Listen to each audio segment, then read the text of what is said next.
পাথরচাবড়ি হল বীরভূম জেলার একটি দ্রষ্টব্য স্থান। এই স্থানটি খ্যাত হয়ে আছে এক মহাপুরুষের জন্য। বন্ধুরা, বীরভূম থেকে বলছি আমি সনদ। আজকের বীরভূমের অন্যতম নিদর্শনশীল জায়গা হলো বীরভূমের দাতা বাবার মাজার। আর এই ভিডিওটা হলো দাতা বাবার মাজার। তাহলে এই ভিডিওটি চালু করছি, দেখতে থাকুন।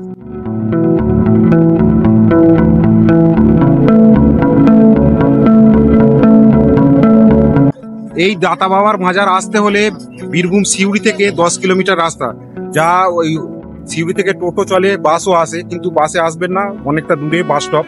তাই টোটো একটা শেয়ারিং টোটো করে নেবেন, পার মাথা পিছু 50 টাকা করে পড়বেন। আর এই দাতা বাবা একদম মাজারের সামনে এসে নামিয়ে দেবেন।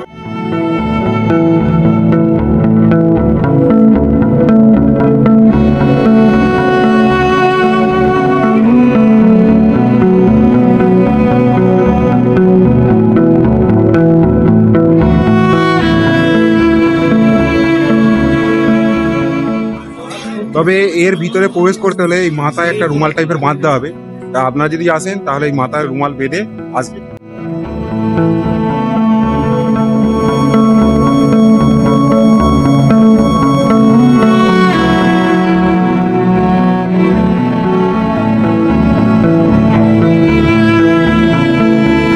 সামনে একটু হাত পা ধোয়ার জায়গা, তা ওখানে হাত পা ধুয়ে এর ভিতরে প্রবেশ করতে হবে।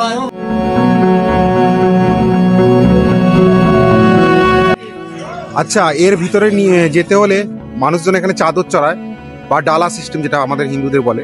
তা এই মাজারের ভেতরে প্রবেশ করার আগেই সাইডে বহু দোকান আছে, বিভিন্ন ডিজাইন বা বিভিন্ন দামের চাদর সবই পাওয়া যায়। এলে আপনারা ওখান থেকে কিনে নিতে পারবেন। এই স্থানটি খ্যাত হয়ে আছে এক মহাপুরুষের জন্য। তার নাম হযরত দাতা মেহবুব সাহা, যিনি একজন নামকরা সুফি পীর ছিলেন।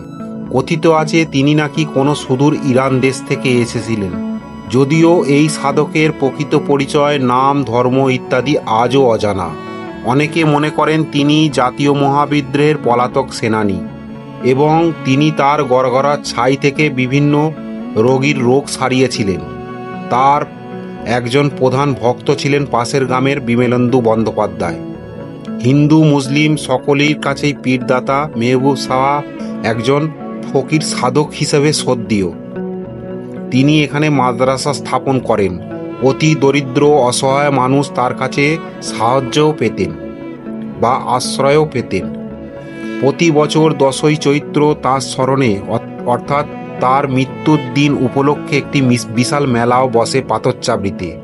1918 খ্রিস্টাব্দে আনুষ্ঠানিকভাবে এই মেলার উদ্বোধন করেছিলেন ব্রতচারী দল ও তৎকালীন জেলাশাসক গুরুসদয় দত্ত। একে পীরদাতার বা দাতাপীরের মেলা বলা হয়। এই মেলায় সমস্ত জাতি ভেদ ভুলে সব মানুষেরা এই মেলায় সছন্দে যোগদান করেন। সম্প্রতি এই মেলায় যে হাজার হাজার লোকজন আসেন, তাদের দান সামগ্রীর দ্বারা এই স্থানে একটি মসজিদ ও একটি উচ্চ বিদ্যালয়ের গঠিত হয়েছে। এই অঞ্চলের যোগাযোগ ব্যবস্থাও ভালো। পাথরচাবড়ি রাজ্য সড়কের 6-এর ওপরে বলে বীরভূম জেলার সদর শহর সিউড়ি এবং রাজনগর থেকে পাথরচাবড়ি সরাসরি বাস যোগাযোগও আছে।